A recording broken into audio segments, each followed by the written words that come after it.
Okay, welcome and thank you for joining us on this webinar, Engaging Michigan Community Alumni Networks as Catalysts for Development.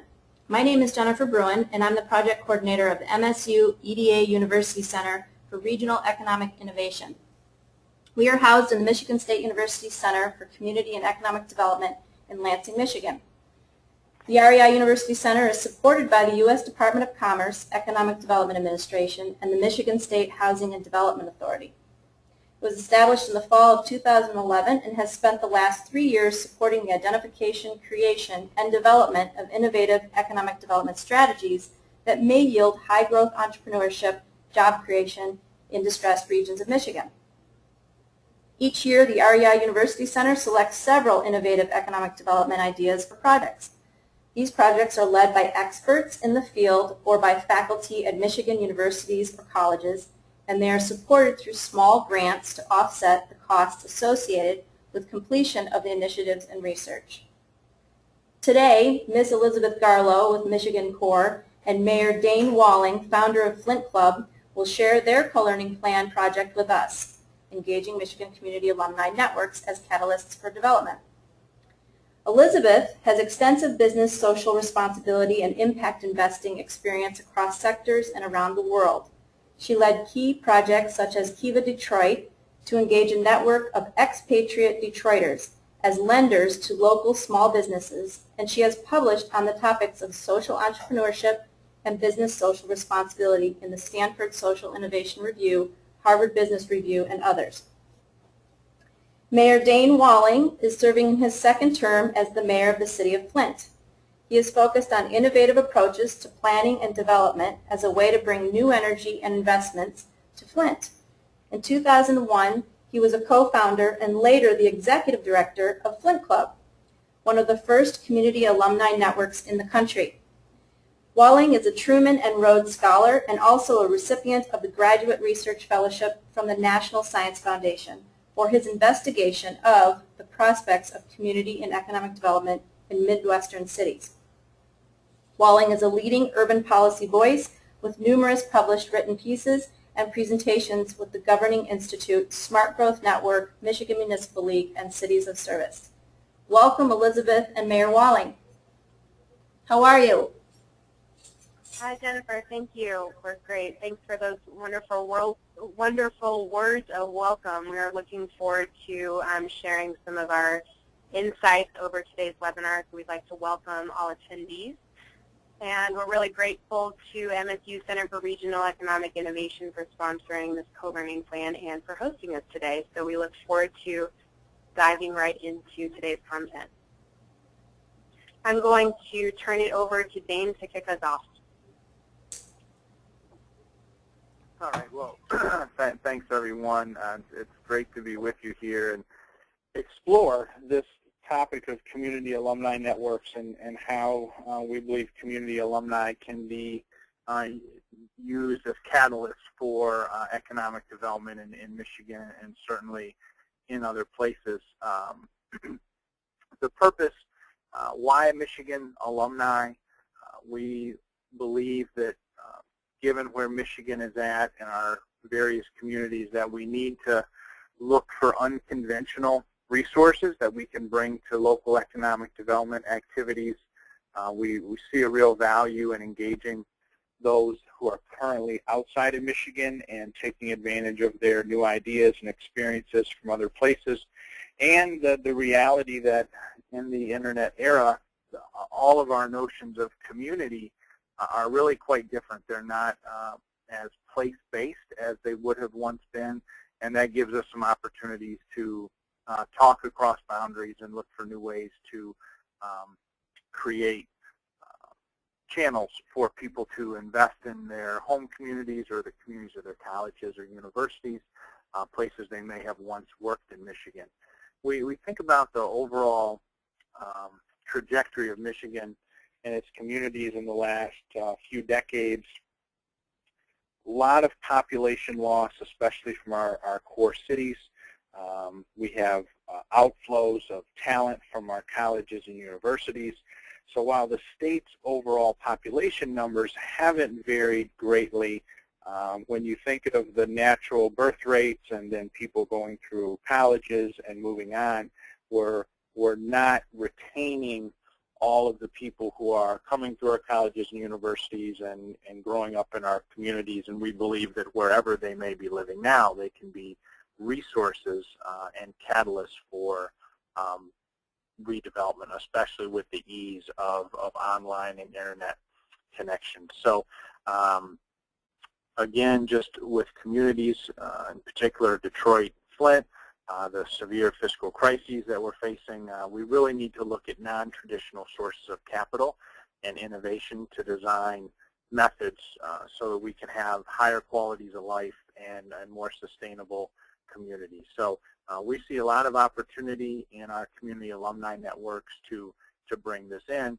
And just to make this real, we thought we'd start with an example. I'd like to ask Elizabeth to discuss the Kiva Detroit model to give you some sense of kind of what does this mean to use the internet and to engage people in creative ways, and how does that actually translate into capital being invested in Michigan's community. So Elizabeth? Thanks, Dayne.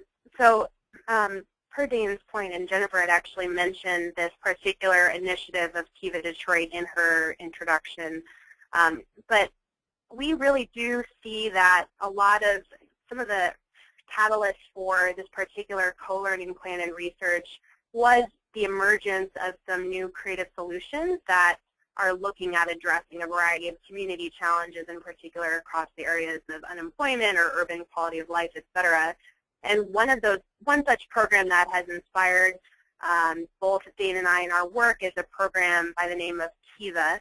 It's a crowdfunding program that was launched in 2010 with this idea of leveraging virtual platforms to create tangible opportunities for Michigan alumni to engage in some sort of concrete and meaningful ways to advance, in particular, entrepreneurism in the city of Detroit. Rather than creating an entirely new infrastructure or platform, Michigan Core and some local organizations in the Detroit community turned toward a global platform called Kiva.org to establish a partnership and launch what was called the Kiva City Network. It was a commitment recognized by the Clinton Global Initiative, and essentially looked to grassroots communities and organizations to come together in a way that would enable expatriates around the globe to contribute to interest-free loans for local entrepreneurs in the Detroit community. So since the program has launched over the last 2.5 years, Michigan expatriates have lent just under $110,000 in small business loans for entrepreneurs in Detroit. And more recently, with the launch of this program in Flint, we have raised just under $30,000 in contributions from expatriates as well. Some of the interesting things to note is that by way of this platform, we've seen roughly 1,200 individuals come together as registered lenders to specifically invest in Detroit and Flint-based companies. And these are mostly individuals that have some sort of connection to the region and are now living outside of the region. So we'll speak a little more specifically later in our presentation today as to how these types of platforms and engagement methods could potentially be scaled and what we could learn from these types of programs. So we thought this was one helpful way to illustrate what we mean by networks and platforms and virtual engagement. So per Dayne's earlier comments, we recognize that currently Michigan's ecosystem requires significant support and attention.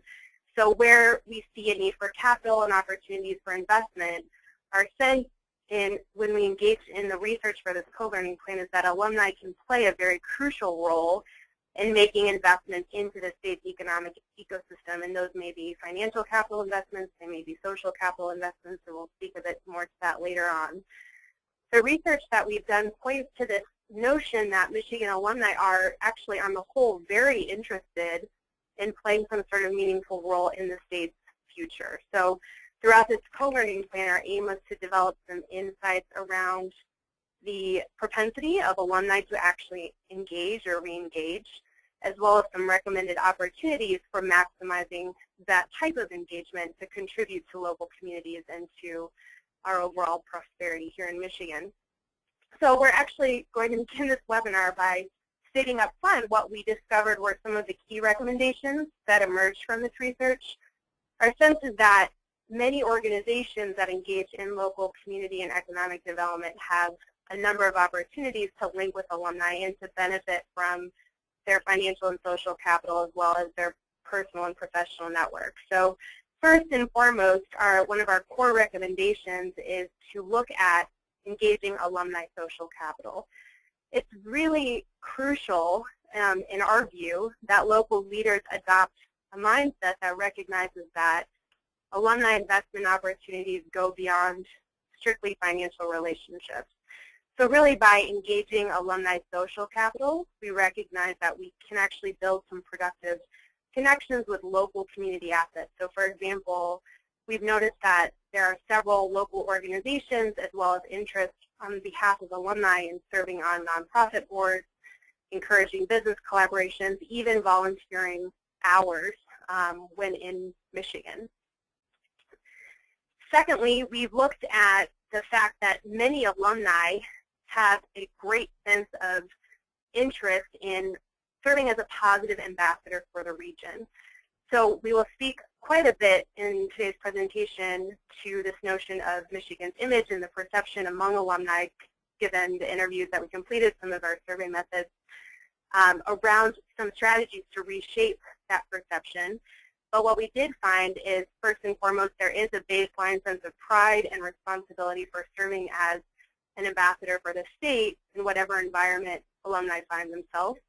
So we did look into recommendations to explore leveraging that interest in serving as an ambassador for the region.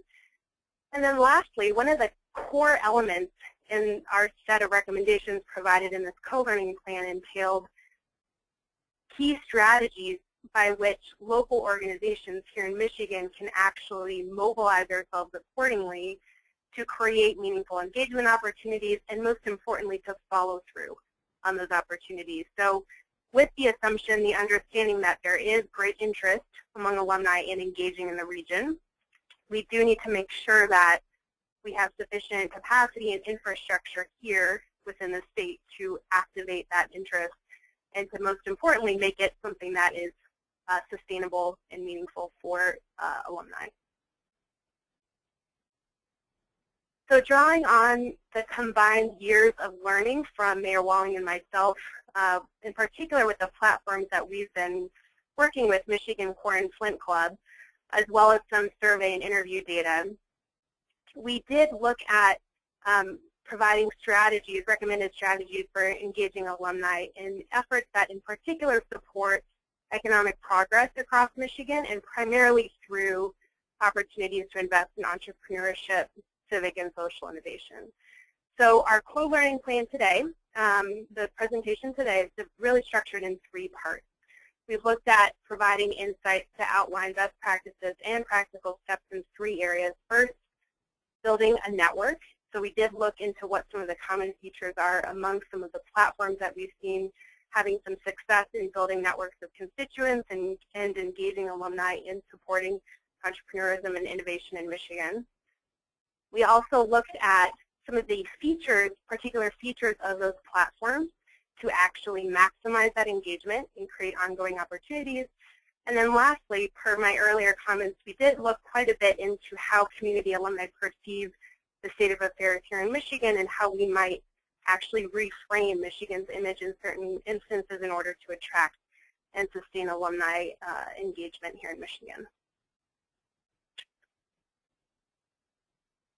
So I'll turn it over to Dayne, who will speak a little bit to the methodology that we used for this co-learning plan.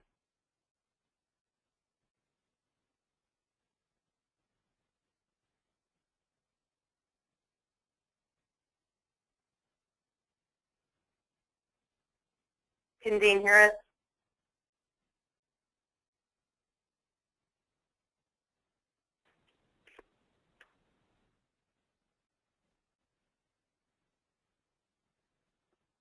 Are you able to hear me now? Yes. Okay. So with our overall approach, we started with looking at best practices and insights from the successful alumni engagement platforms, especially Michigan Core and Flint Club. And that helped us identify practices in terms of literature information, but the reality is there wasn't a lot to work with. So we really hope that this co-learning plan is the start of some deeper analysis and assessments of what's happening in other states and with other organizations. We feel like we opened up a number of important lines of inquiry, but that's something that may be different than other presentations that have been made through REIs.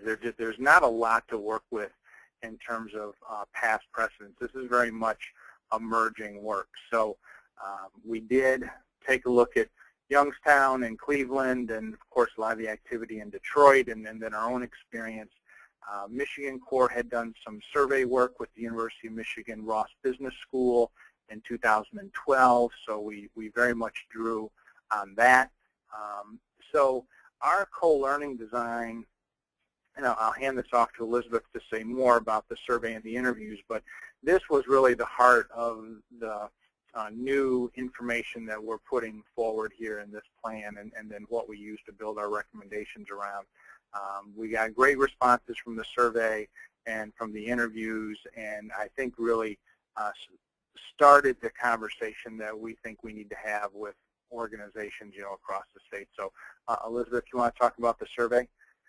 Sure. Just to add a couple of kind of interesting anecdotes about the surveys and interviews. We thought it was really important to try and gather as much data as possible from a broad network of individuals via a simple online survey. So we did design a survey to collect information from folks who were living outside of Michigan, but were able to provide us with some interesting data around their perception of the region, what's going on here, and ways that they would like to support or not support what's going on in Michigan. And so we did create questions that sought to capture levels of perceived affinity for Michigan and preferred communication channels and strategies, as well as preferences around forms of engagement in Michigan. And then the final section of our online survey sought to capture some perceptions around barriers to and opportunities for playing an active role in spurring economic progress in Michigan. We disseminated the online survey through alumni networks, beginning with Michigan Core and Flint Club platforms. We did notice that the survey gained a significant amount of traction via social media channels. We did make a concerted effort to reach out to some of the, in particular, virtual sites and platforms such as Born and Raised in Detroit that have been created to try and mobilize local chapters of Detroiters in cities in particular on the coast. In addition, we tried to drill down deeper on some core themes that emerged in our online service data via key informant interviews. So we did conduct some original interview research. We spoke with 10 successful Michigan alumni who were leading in various fashions in both the public and private sectors and living outside of the state, so non-Michigan residents. We did 10 interviews with local Michigan public and private leaders, so Michigan residents, including 2 leaders of university alumni affairs. We thought it was very important to, just as we were speaking to alumni, to also speak to individuals that were leading a variety of efforts and programs locally here in Michigan that were in some way, shape, or form either representing an opportunity to engage alumni or were making some sort of tangible effort to engage alumni. We also did informant interviews with editors of leading Michigan publications as we began to drill a little bit deeper into some of the mainstream media channels and our understanding of ways that that was informing alumni perception and interest in engaging in Michigan. So I'll turn it over to Dayne now. Now we will actually dive into some of the core content of our co-learning plan. So hopefully that gave everyone a sense of the foundation as to why this topic has emerged and what the way that we approached it. And we'll now turn our attention to some of the kind of key background and context that we looked into to help inform the co-learning plan itself. Yeah, so in the background, I mean, this is the chance where we lay out in a more technical way what we're meaning by the terms that we're using, and then we'll get into the exploration of the people, platforms, and places that we covered through the effort. So defining a community alumni, and this is simply, the term expatriate as a noun. It means one who leaves one's native country for another land. Here it's used to define those who are from a city or community or have spent a meaningful amount of time in a place, especially a college or university, and are now living elsewhere, but nevertheless have a strong sense of attachment or dedication to the former place. And when you think about Michigan and the changes, especially within our core cities, the lack of retention of college grads from our colleges and universities, we have a large number of people with a potential commitment, certainly a lived experience in Michigan, who are now somewhere else. So we use the term community alumni pretty broadly, and we explored that in our survey work of how people are attached based on where they were born and raised, where they went to school, where they may have worked. But this is really, anyone who is connected to Michigan who's no longer living here. And we're pretty broad about that. We weren't looking to be too narrow in our scope because the way the internet enables this kind of easy and efficient cross-border communication. You heard that we took some account of what's happening in our colleges and universities, because when most people think about alumni these days, the biggest and best organized alumni groups are really through colleges and universities. So we did take a look at the work there and talk to people who are in that field. So just going back to the definition, with three characteristics when we think about community alumni networks. One, there's an affinity basis of its members and supporters being a connection to a place that's not their current place of residence. There's also a sense of a deliberate purpose and mission, and then C, that there's some dedicated and directed means of communication and interaction. So this is what we think separates community alumni networks from other common groups of family, friends, classmates or former colleagues who might stay in touch or might discuss public or political affairs on their Facebook or in their conversations, but without the intention of actually affecting economic, civic, or social change. So someone may be an expat, they may be part of a so-called diaspora, they may have interactions with classmates. That's not what we mean in this context now when we talk about community alumni networks. Someone might be an alumni, but here we're really talking about how we activate that for economic development purposes.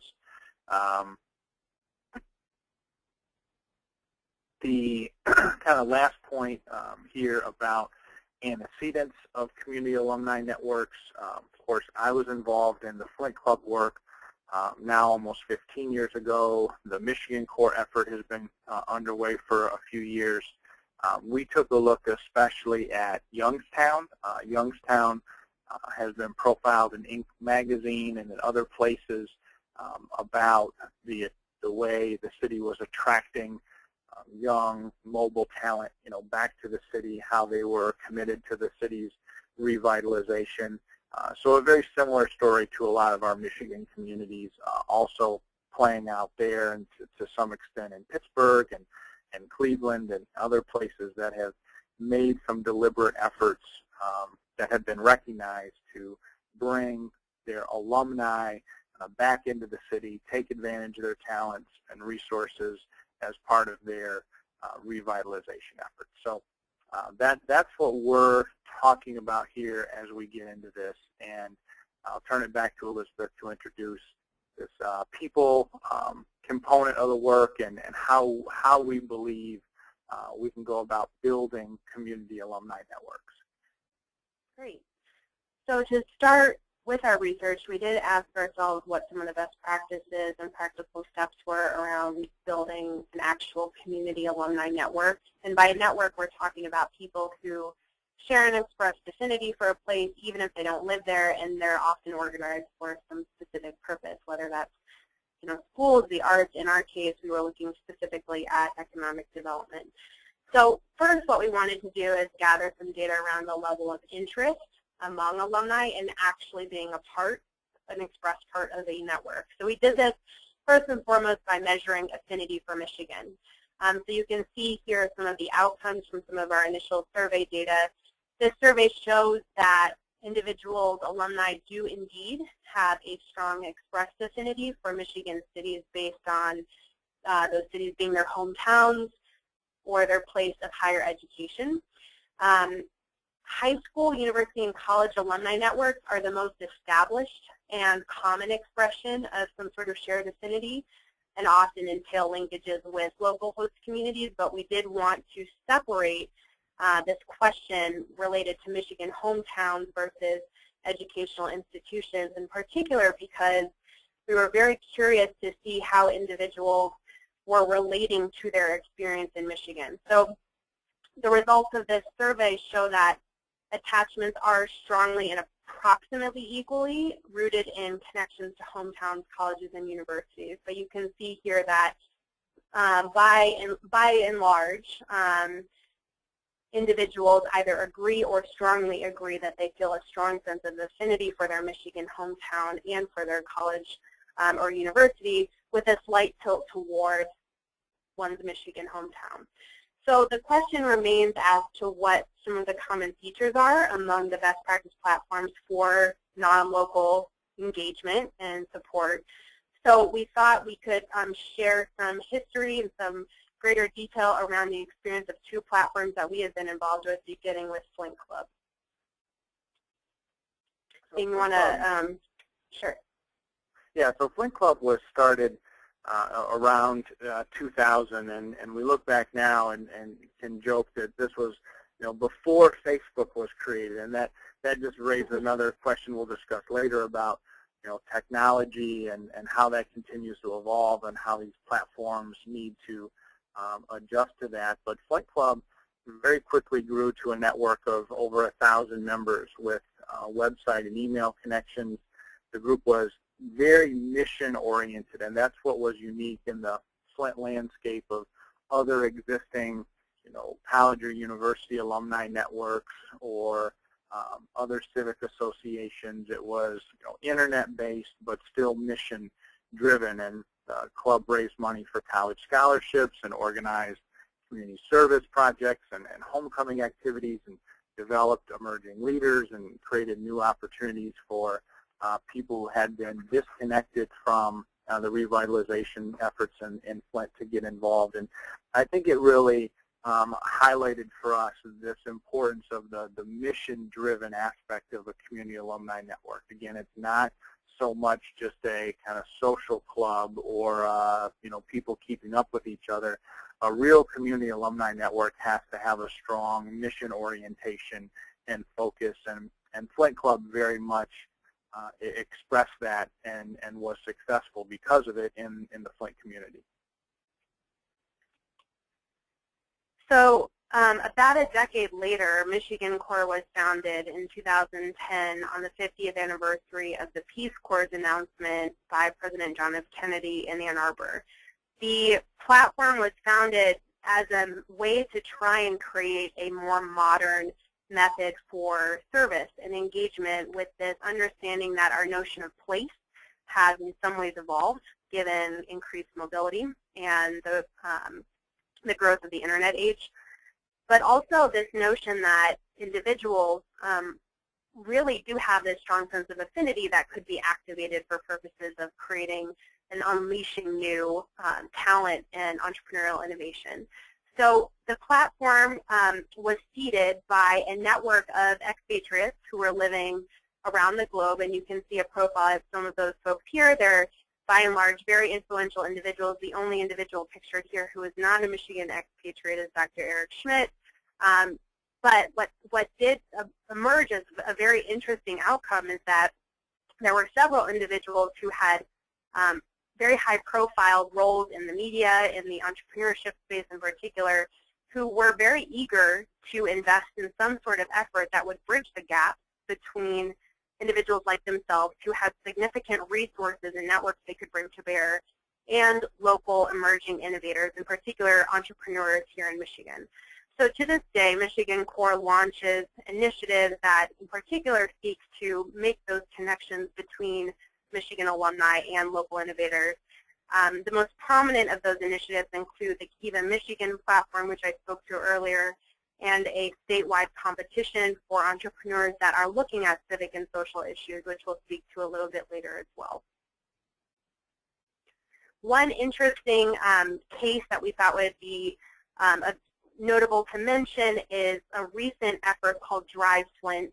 So leveraging Michigan Core's platform, one of the registered members with the platform is a Flint expatriate and alum of Michigan State University who currently serves as vice president at a New York-based global financial services firm. So he teamed up with the platform to actually crowdsource a cash prize specifically for an entrepreneur in the Flint community. And this prize was administered through the Michigan Social Entrepreneurship Challenge, which we'll speak more to later.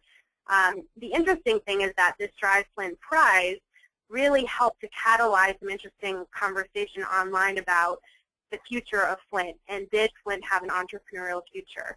And so we did notice that by one individual, one expatriate having a platform to connect to, albeit a virtual platform, and some of that infrastructure in place, he was able to take some of those tools and go out to his network of primarily individuals in the financial services industry that had a connection to the Flint community. In most cases, had grown up there. And there was a great eagerness to contribute. So this individual raised the $6,000 entrepreneurial prize, which was awarded just a month ago, actually, to a Flint-based entrepreneur. But of course, the broader impact of that was this effort to catalyze new conversation around entrepreneurism in Flint and the role that Michigan alumni could play in helping to spur and catalyze that. So hopefully that gives you kind of some sense of what we looked at and some specific practices that we saw as promising. We wanted to zoom out and share what we see as the characteristics of effective community alumni network platforms and how people were engaged. The first is that we very much see success in networks that are open. We found that there can be surprising or unpredictable connections, passions that people bring. We made the point about looking at the social capital of alumni, not just their ability to write a check or make a contribution. So by the network being open, we see the opportunity for success in identifying those unexpected, unconventional resources. A clear purpose. There needs to be, as we stated, a defined mission, set of goals, objectives, specific program outcomes, whether it's scholarships, supporting entrepreneurs. The network has to have a clear purpose. And one of the conversations that end up taking place within Flint Club at Michigan Core and other groups is, what does it mean to be a member? What does it mean to have this affinity? So the more clear that a community alumni network can be about its purpose, we think the more effective it's going to be. And then the third point here on evolving technologies, there's such a rapid change that's taking place with how people are spending their time, whether it's on Facebook and then Twitter and other Instagram and other platforms.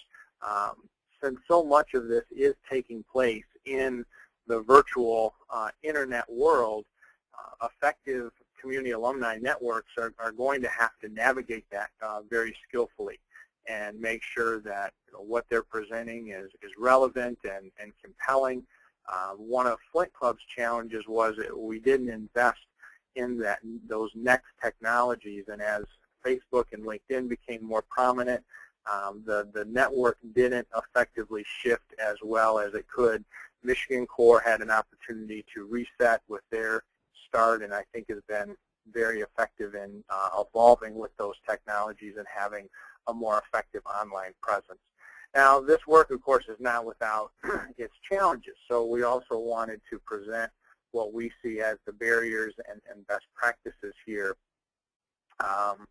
The most often voiced concern is that a person expresses motivation to give back, but not being sure about that meaningful impact. So we probed that in our survey and asked, what words are evoked when people hear Michigan? What assumptions are they bringing to this kind of revitalization effort? The top three answers were family, sentimental, and stagnant in descending order. So, the top two signify that the connections to Michigan for alumni are more personal, but the third, at 45% of those who responded, indicate the perception of being stuck and hard to change. It was 35% that said the word potential that Michigan evokes. So, the scales are tipped here in a negative direction, which is why we think that clear purpose and messaging is so important. So these complexities that come out of people's personal experience, whether it's related to job loss or lack of ability to find a job coming out of college, visible declines in quality of life and blight, what they may be real and perceived issues around racial and socioeconomic tensions, all of those things come up as alumni are engaged and asked to be involved in this. But we've identified best practices here that give voice, ways to give voice to these concerns without them being limiting factors. We found that Flint Club had later done a collaboration with the University of Michigan Flint, and there was a service learning course that did interviews with people who were longtime residents or change agents in the community. At this flintvoices.org, they captured these real voices, and they leveraged those stories to maybe not give an overly positive or glossy sense of what's happening in the community, but they did it in a way that was very authentic and very compelling. And we think those are some of the hints about how we need to do this work going forward and designing our media and communications because of these personal experiences and negative messages that alumni are getting in their now home communities. So we'll turn to the next section now of the co-learning plan, which is platforms. So it's quite evident that economic transformation in Michigan is going to take an infusion of various forms of capital to help address some of these deeply ingrained patterns of decline, disinvestment, deep-seated concerns in order to fuel a sense of positive momentum and prosperity in communities across Michigan. So what's really thrilling and exciting about this topic is that community alumni networks actually represent a vast array of financial and human capital resources once they do become reconnected to their Michigan community and their desire to give back and to contribute is activated. So the purpose of this section on platforms is really to probe a little bit around what it might mean to activate that interest. One of the things that we started doing when we looked at platforms is we thought about the range of engagement opportunities from low touch to high touch. And by low touch, we mean those types of activities that require minimal time commitment and effort to more high touch activities which are more time intensive and energy intensive. So we wanted to gather some basic data around alumni interest in engagement. And here on this slide, you see some of our general survey data, which did yield some interesting results. Most people indicated a sense of pride in their affiliation with Michigan and interest in making that pride and that affiliation known. Fewer, here we see 27.5%, have actually invested in Michigan in some form and would like to make that known. So what we gathered from this in terms of just kind of where people were currently at or the current state of affairs and engagement is that many people read avidly about the region. They keep up with news about what's going on. They really like to be kept informed. And many people want to message that to others. And so again, we start to see, in particular, the role of virtual platforms, per Dayne's earlier point, as a tool or a method by which people can talk about what's going on in the region with others. All of those that we just described are quite low-level forms of engagement or low-touch forms of engagement. We did pull some survey data from Michigan Core's work with the University of Michigan Ross Business School in 2012. We surveyed 270 individuals that helped us to get a sense of where they were at in terms of some of the ways that Michigan Core was or was not connecting them with opportunities to engage back home in Michigan. Some of our notable findings here were that 83% of those respondents had indicated some sense of personal obligation to give back to Michigan as a primary motivator for their engagement with a platform like Michigan Core. And in the research conducted for this co-learning plan, several interviewees affirmed that notion by describing some sort of willingness to make some sort of charitable contribution back at home. One example from a quote from an interview that I thought illustrated this point well was a young gentleman in Washington, D.C. who said, quote, expats definitely want to give back to those landmark institutions back at home or those places that were really influential in getting us to where we are today. So this individual had actually joined an initiative Michigan Core had launched called Detroit for Detroit to fundraise money for a nonprofit organization in Detroit called DAPSTEP, which is a community organization that exposes young people to engineering career paths, and to which he attributes his success in career today. In the same survey, 74% of respondents indicated they were interested in getting involved with projects that were related to entrepreneurship, education, or community building. So I think what we can gather from this is that being able to capture and activate that alumni interest in very specific areas that are personally relevant can really, really boost levels of engagement. So for the example of the individual who I quoted, his actual personal experience with DAPSTEP made him actively take on a fundraising campaign on behalf of that organization. He then turned to his network of Detroit expats in Washington and successfully raised, I think it was $5,000 for a particular, to sponsor students through that program. So once again, equipped with the tools that would help him engage with something that was personally relevant, he really took that and ran with it. Our survey data for this co-learning plan captured some additional insights around the type of activities that are attractive to alumni. So one thing that I think is quite noteworthy here is that jobs actually came out on top. So many individuals indicated that they have or they're currently seeking job opportunities in Michigan. And so when we think about forms of engagement, in several cases, individuals were actually quite interested in economic opportunities in Michigan, but uncertain as to whether or not there were opportunities that would allow them to continue in their career pursuits and prove meaningful for them.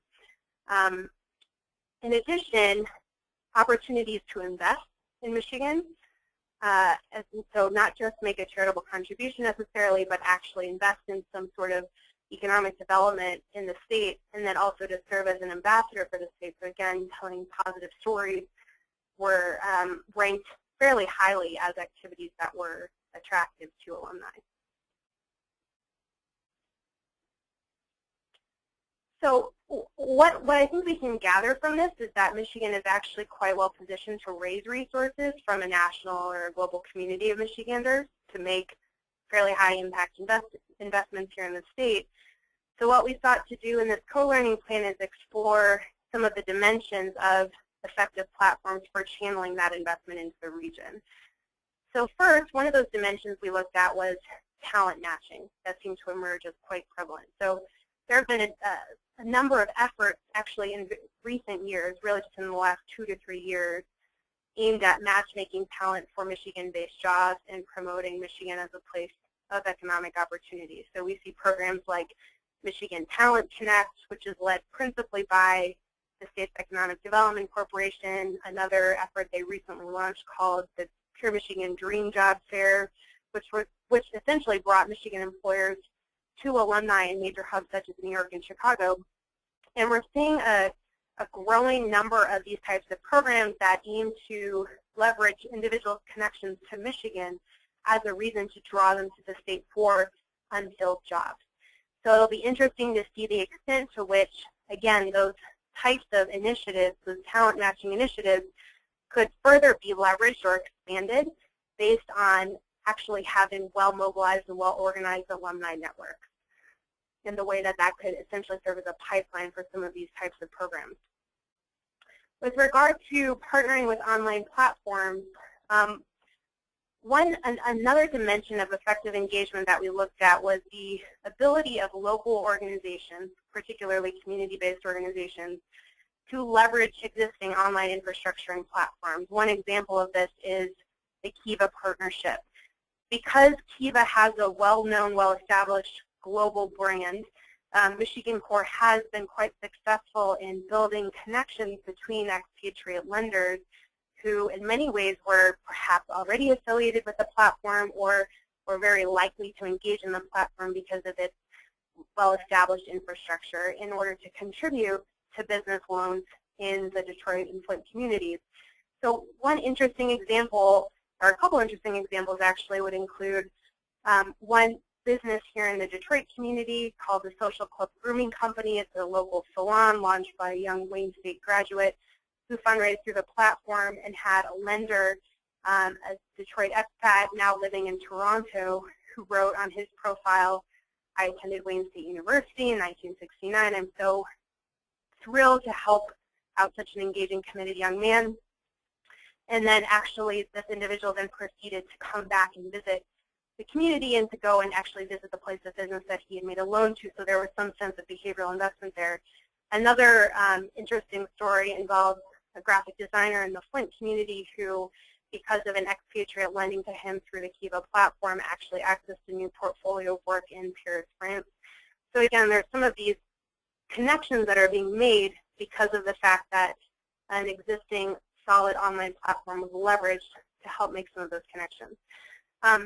A third dimension that we looked at entailed leveraging traditional networks. So we've spoken quite a bit to colleges and universities, which have historically been the greatest generators of economic and social innovation in Michigan. But capital investment opportunities actually lag significantly behind other states, in particular, thinking about California, New York, and Massachusetts. So recently, with this in mind, two Michigan natives, University of Michigan alumni, created as resident venture partners, which is an emerging venture capital firm that looks to make seed stage investments in startups across a variety of technology sectors here in Michigan. So we're starting to see the ways that those types of traditional networks, in particular college and university affiliations, could serve to provide some infrastructure and some impetus to individuals to look at forming or engaging alumni networks in economic development considerations in the state. One interviewee, a Detroit expatriate in his early 30s, said something interesting. We just wanted to include this quote here. He said, quote, "I can see a compelling story around why someone would invest in emerging business in Detroit or Flint, but I actually don't see people doing that. My peers think more about charitable giving, and I think it's because we just don't know how to invest." So if you think about, a well-connected alumni network that could potentially pursue longer-term game-changing investment strategies, that may be an area to further probe and explore and build upon. And then lastly, we've seen that the economics of return on investment for prize competitions have actually been quite impressive in Michigan. There are a number of emerging competitions that really for quite low cost are able to source or surface really interesting entrepreneurial models and engage alumni in a variety of ways. So we gave the example of the Drive Flint Prize, which was something that came about through the Michigan Social Entrepreneurship Challenge. And this is one particular initiative of Michigan Corps, which we thought made sense also as a potential case study to highlight. And essentially this program in 2013 use $50,000 in sponsored prizes to leverage investment dollars into regional social enterprises. About $50,000 in sponsorship brought in $1.4 million in new investment dollars, and a portion of that was from a network of expatriates. Forbes magazine recently highlighted the program as an interesting strategy to address poverty by leveraging entrepreneurial solutions. And so we can see that Michigan is actually leading the way. It's quite cutting edge in looking at some of these strategies to engaging a broader network of individuals in kind of new, interesting, innovative strategies to address social and economic considerations here in Michigan. So again, kind of taking that and zooming back out, I mean, we wanted to take a sober look at the barriers that are out there alongside of these success stories. And we saw in the survey work this concerns about re-engaging Michigan. I think the data is really interesting. There's a quarter of folks who say they don't have any major concerns. That's great. That's a group that can be early adopters and really help lead this. But then you see about a third are responding that Michigan has a poor business climate. Approximately half are concerned that the core cities are filled with corruption. 4 out of 10, Michigan is divided, and people don't know how to work together. So, I mean, we think that this illustrates a primary barrier of the investment of time, talent, and money by alumni is this reality and, well, perception, and to some extent reality of public corruption and a divisive political climate that's holding back, we think, some of the kind of realization of greater opportunities. The other point about the entrepreneurial culture, which came out more in our interviews, places like Flint and Detroit, have been characterized for decades as reliant, on single industries for economic prosperity. Represent kind of conditions that are conducive to risk-taking and innovation. We had one alumni express that, for people operating on the coast, that Michigan can, quote, prove to be a frustrating experience as an investor or as someone trying to help new companies get off the ground. So this work has to be done in that context. And again, it led us back to the need for reshaping Michigan's image, and we want to get into that as the last major point here.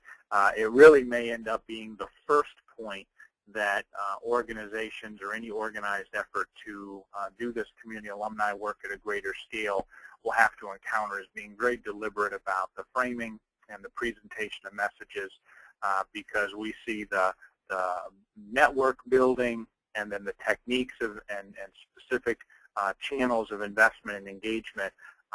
We believe that all of that is being very much shaped by the perceptions that alumni are carrying with them about Michigan. So to bring us to this last element here, I see the time will want to move fairly quickly, but we see some core themes in reshaping Michigan's image around natural beauty, thinking about our cities as places of new opportunity, and what the economic opportunities are in a changing kind of mix of Michigan industries are across the board. Elizabeth, you want to talk about some of the words that we picked up from the survey too? I would. So we, I think Dayne had brought this up earlier in the presentation, but we did really want to gauge Michigan alumni perception of the region and what's going on here. And so we asked individuals to rank a series of words that they thought evoked a sense of Michigan for them, as well as provided with other suggestions. So you can see here in this slide, these are some core words that emerged over and over again, which we thought were interesting to share. In many cases, they essentially evoke a variety of sensations that Michigan's image seems to present for alumni. So among the 105 respondents, over half of those who were surveyed chose the words family and sentimental. Over 40% chose the words down to earth and stagnant. And just over 33% chose to describe Michigan as evoking a sense of potential. and fewer than 10% chose innovative, aggressive, and enterprising. So when we're thinking about some of these strategies related to entrepreneurism and creating new economic development strategies, we have to think about ways that we could leverage some of these traditional Michigan values, perceptions, et cetera, in a way that will help attract alumni interest, but potentially also lead to similar outcomes from an economic development perspective. A core theme that emerged for us, both as an opportunity and a barrier, was the sense of nostalgia that we had, and we heard this over and over again in both online survey data and in our interviews, that, and this quote we think sums it up quite well, that one thing that in many cases seemed to bother several alumni that we spoke with was this sense of focusing on the past, or the nostalgia for Michigan rather than what Michigan is and can become. And we did see that that manifested itself for alumni in different ways. In many ways, alumni who were coming from industries that were related to entrepreneurism and investment were thinking about it from that lens of trying to be more forward-thinking and proactive in terms of economic diversification and investment opportunities. And in other ways, we saw people thinking about how the nostalgia for the past was really just providing people with a sense of being bogged down and not being able to see a better and brighter future. That was one core theme we thought was worth mentioning as something that, again, could be leveraged or reframed in a way that's an asset to the region rather than a deterrent. When considering Michigan's image among alumni, we thought it was very important to understand what some of the key communication channels were that were shaping that image. Our online survey presented us with a variety of communication channels that alumni were using to stay connected to Michigan news. What we thought was very interesting that emerged from here is over 77% of respondents indicated that news websites were a way they were staying connected with Michigan, and in general, through fairly traditional publications. So most frequently, individuals referenced MLive or Detroit News and Freep.com. And we thought it was important to consider the ways that those media channels, alongside some national, more prominent mainstream publications such as the New York Times or the Wall Street Journal, are painting a certain image of cities, in particular Detroit, as catering to, and we heard this in several interviews, that Detroit is catering to, quote, young, pioneering, creatives, and entrepreneurs, end quote. And in some ways, alumni found that intriguing. In other ways, they found it to be difficult for them to then imagine themselves in ways that they could re-engage, so it's almost like they wanted to watch that from afar. But in many cases, people do see these communities such as Detroit and Flint as places for experimentation and new ideation. We also interestingly found that many expats are keeping connected with Michigan news through personal networks, in particular Facebook. A couple, you'll see a quote here, one informant interview talks about having joined Facebook for the Detroit neighborhood where she grew up and following old stories through her neighborhood and watching many of her friends do the same. So again, these virtual networks and platforms are making it very easy for folks to engage and stay connected to different news and information. So Dayne, I'll turn it over to you to summarize some of our concluding thoughts.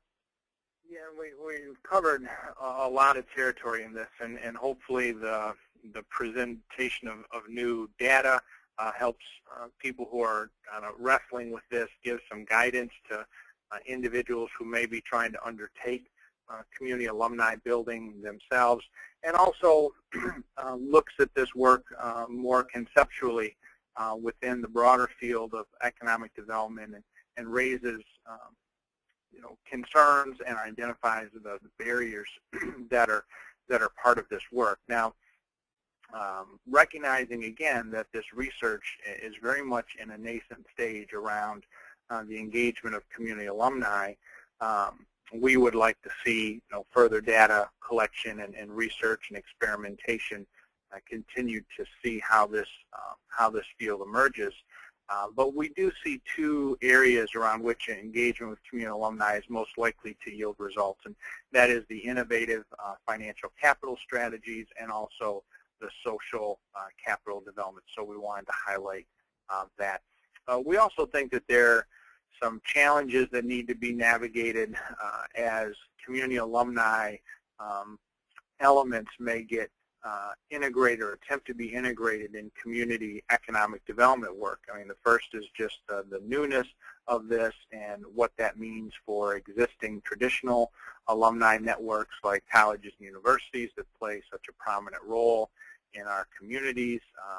So ways to convene, university alumni affairs, economic development agencies together, thinking about common software platforms, ways that they can enhance kind of messages with each other, engaging local foundations, corporations.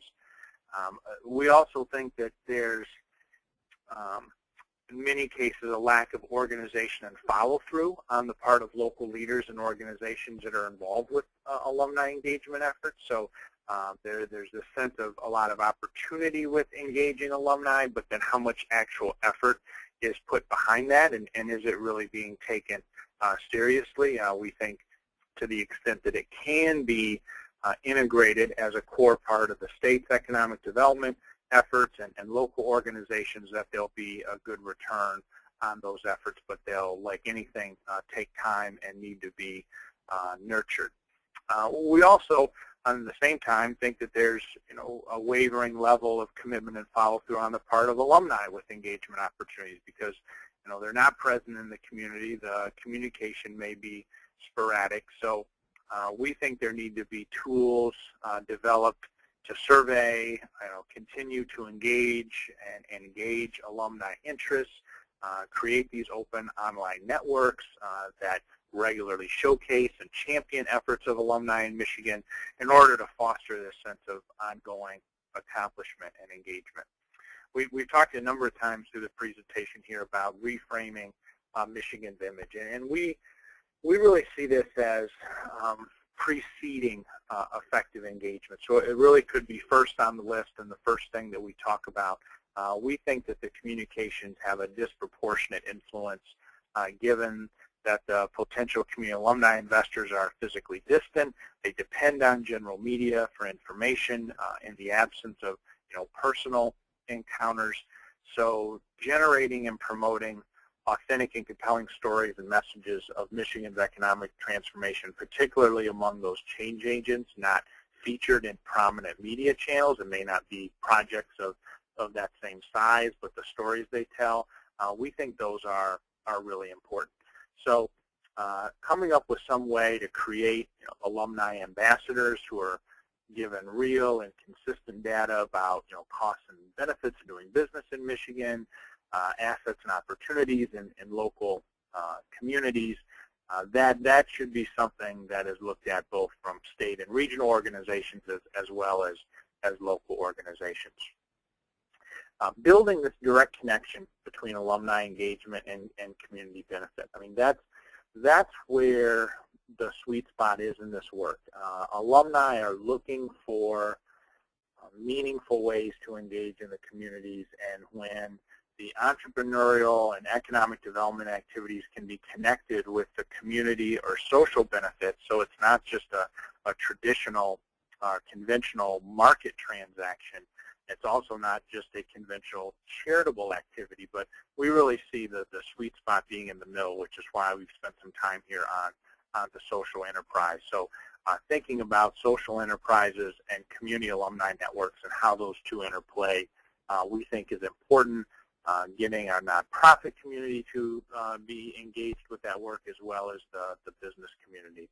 And finally, just making the point that there are some aspects of this work that we think should be taken up at a statewide level, developing a common platform and some knowledge base to advance this work, and connecting Michigan alumni with major statewide nonprofit organizations and major statewide initiatives, we think would go a long way towards complementing what we've seen at the local level. So again, we know we've covered a lot here. I'll hand it back to Elizabeth to say a few final words about what we see going forward, and see if we have any questions or comments.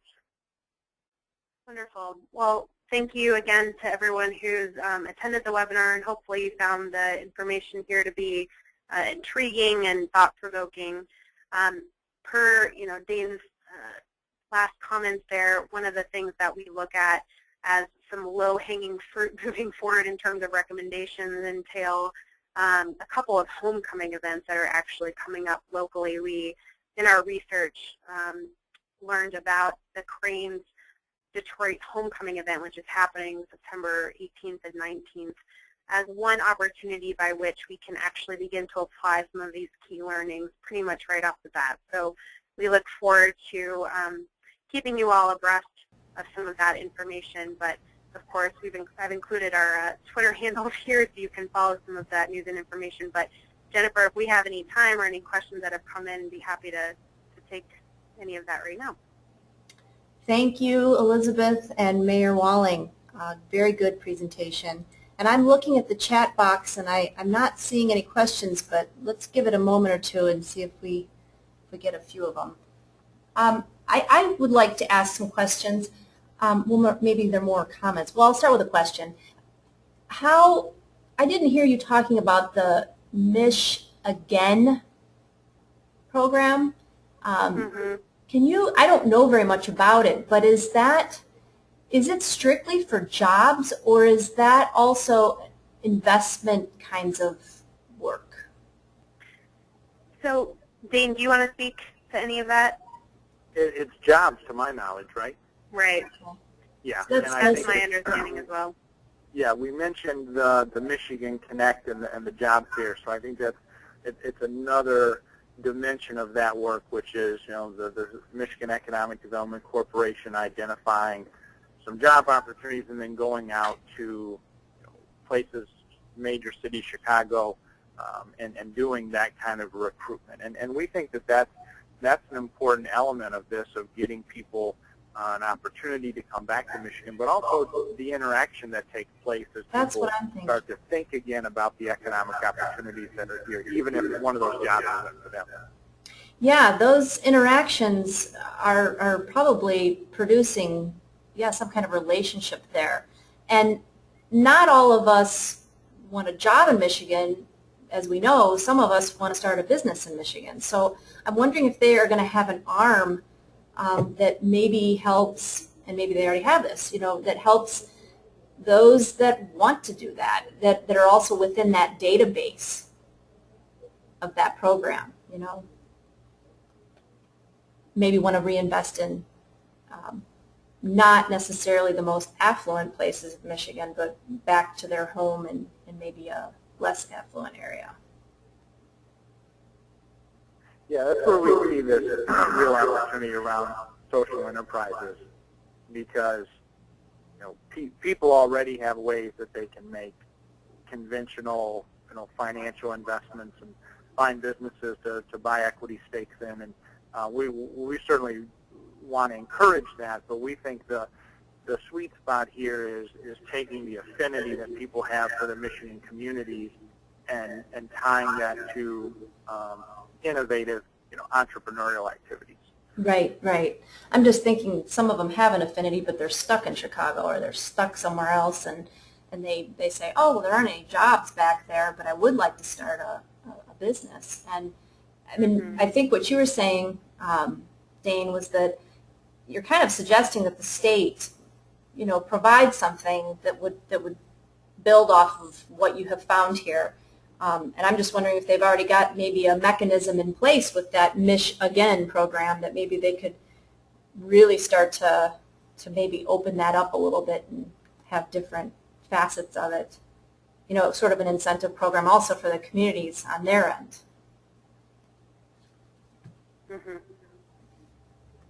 I don't see any questions. You did have a few participants, and this was recorded, and I think I mentioned to you before we started that we'll kind of track a lot as we have it on the website, how many clicks and how long people are staying and watching this. And if you're curious, you can always check with me, or I can get back to you and let you know, because I think that you're absolutely right about this being such an emerging area and so new in its infant state that we almost need a part 2 or phase 2 or even a phase 3 to this co-learning plan Not that I'm saying, you need to do that, but it would be probably pretty good to keep going with this. So go ahead. Great. I think I was just going to say I do think one of the things that we reflected on quite a bit, and curious, any participant on the webinar today, we'd love to hear your feedback. But in many ways, this was, in our view, just the beginning, right? Just scratching the surface around some of the common themes that we saw emerging through interviews in particular, and trying to gather some initial intel and data around what some of the strategies could and may be. But of course, there's a great deal more research that we think can be done to look at the effectiveness of those types of strategies and further case comparisons with other regions that may have faced similar challenges with regard to diaspora. So definitely agree with your statement there, Jen. Yeah. Okay, so will you both be at the Innovate Michigan Summit? Or maybe maybe we're too early to tell, huh? It would be nice to have you both. I think this presentation will be quite popular. And we are promoting the summit. I think registration is now open. So if you're planning to both present, I highly encourage you to get the word out and let your circles and colleagues know that you will be there. And a lot happens at the Innovate Michigan Summit that leads to other types of ideas for new tools and new policies, and that it really, I don't think that we get that opportunity at a lot of conferences to discuss that. And I know when you attend a conference, something sometimes comes into your mind and you write it down, but at Innovate Michigan we hope that you're able to share it too. And I think that in your session or presentation you might hear some really good feedback. It's a real eclectic bunch that attends this summit, not your typical presenters at an economic development conference. So I just wanted to give that little plug for you to be at the summit, and we can hear you. I also want to say that we are going to have another webinar here tomorrow, and it's at 2 o'clock, same time, and it's titled Youth Entrepreneurship, A Call to Action. This is a co-learning plan authored by Cheryl Peters and O.C. Irons from Generation E Institute. And it's how to implement the Generation E model, the 5-step approach to developing youth entrepreneurship in a community. And I think they're focused on Detroit right now. So if you're able to participate or listen to it later once it's on the website, I encourage you. And I think that's probably it. I'm not seeing any, I don't know if you guys are looking at your chat box, but I'm not seeing anything here. But, I just saw one question mark from Rex. I'm not sure if he... Oh, I think I looked at that. That was a comment. And, okay. Oh, he's got several comments. He said, impressive number of responses to the survey. And then he said, very interesting word, clod. And what he meant was, oops, cloud, he said. I don't know if you can see what he typed in there. He meant cloud. The word cloud is really, it's nice to kind of see people's feelings and thoughts, and even if they are, some of them are negative, that still is an area that we can build on. So thank you very much. Great job. Thank you, Jennifer. Okay, and have right, a nice afternoon. Talk to you soon. You too. Bye-bye. Bye-bye.